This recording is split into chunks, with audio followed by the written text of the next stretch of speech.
Now the topic is type of weak consistency. There are two type of weak consistency.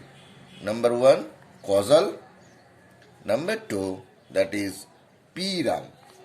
Now coming to what is causal consistency. If one processor writes a data in X location, then another processor should read data from the X location. That means if one process write a data in some location, then another process should read the data from the X location. It is called the causal consistency. Why it is called the causal consistent? Because it is dependent on cause and effect.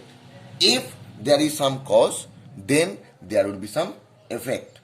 So this consistency or this relationship is known as causal consistency or causal relationship. The example of this type of relationship will be producer consumer problem.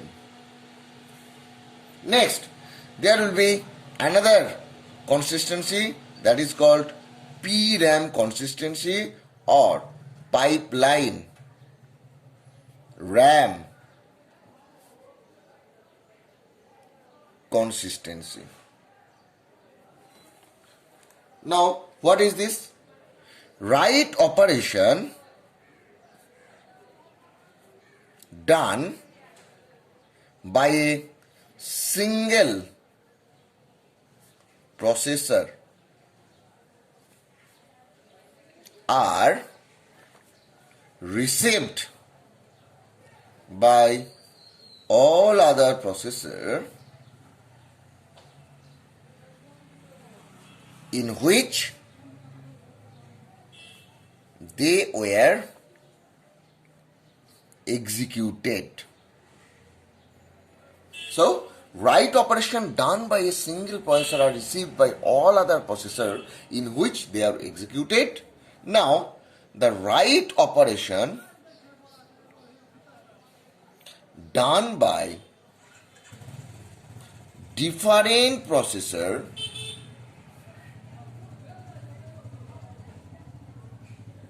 may be received in different by different processor.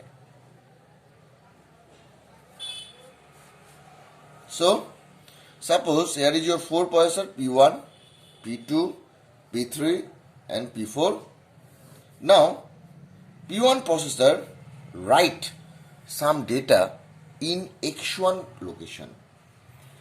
Now, P2 processor will read the data from X1 location and write the data in X2 location. P3 is reading and writing in X1 location, and P4 is doing reading and reading in X1 and X2 location. Now, the causal consistency can be specified like this: Wx1 Rx1 Wx2 Rx2. That means the main cause were writing in the X1 location, that effect in reading in X1 location. After that, there will be writing in X2 location, that effect in reading X2 location. So this is cause and this is effect. That's why it is causal consistency. Now, the PRAM consistency is that write in the X1 location, after that write into X2 location, then the read will be follows, then the read will be follows in x2 location. So write operation done by a single processor received by all other processor in which they are executed. So first write were done, then write in the x2 location done, then reading in the x1 location done, then reading on the x2 location in done. So we can summarize that from here we know that what is pipeline RAM consistency, as well as we know about what is causal consistency, and these causal and pipeline RAM are the types of weak consistency. Now the next topic is network properties and routing.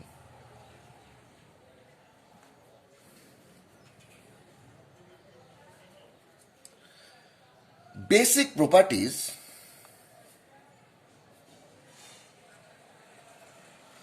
of interconnection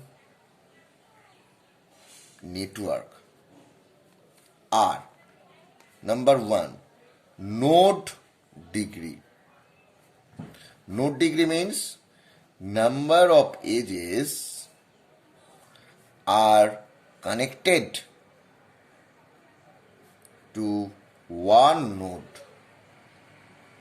is called node degree. Suppose there are 4 processors P1, P2, P3, P4, and these are the vertex or these are the nodes. There is an edge, there is an edge, there is an edge, there is an edge. So the degree of P1 is 2 because there are 2 number of edges are connected. P2 will be 2, similar will be P3 and P4. So this is known as node degree. Now the next one is diameter of degree.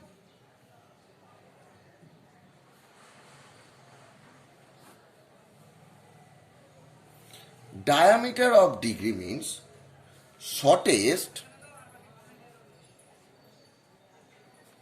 distance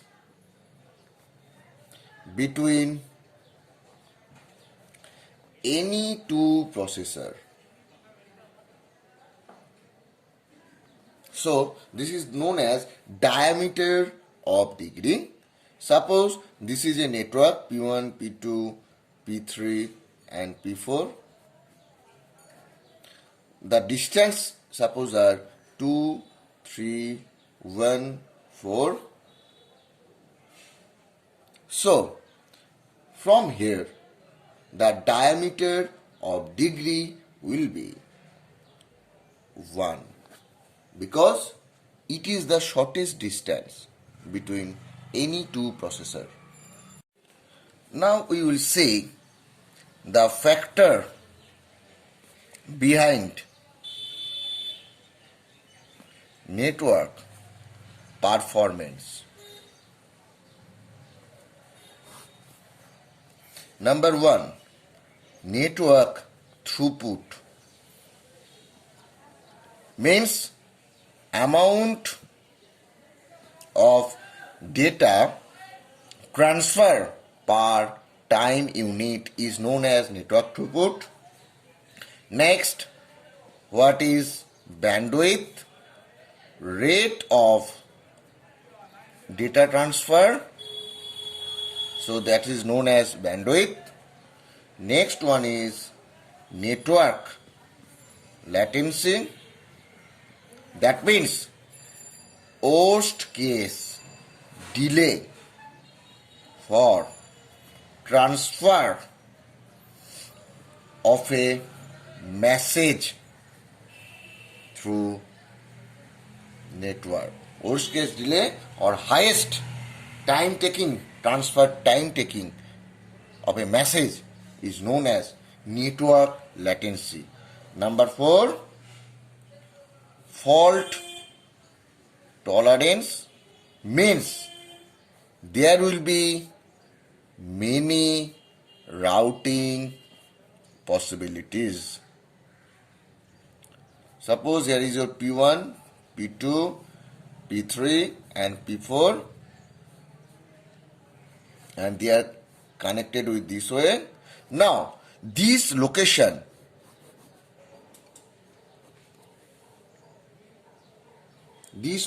is not working properly.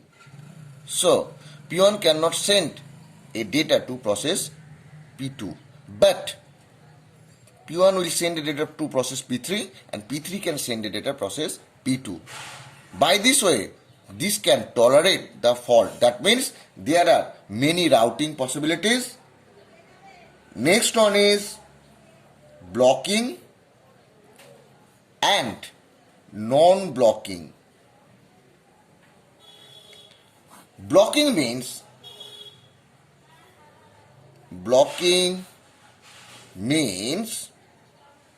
allowing a message to be buffered for later transmission. And non-blocking means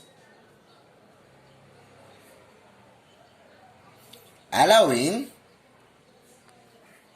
no buffer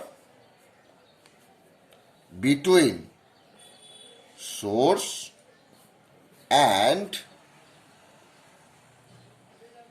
destination.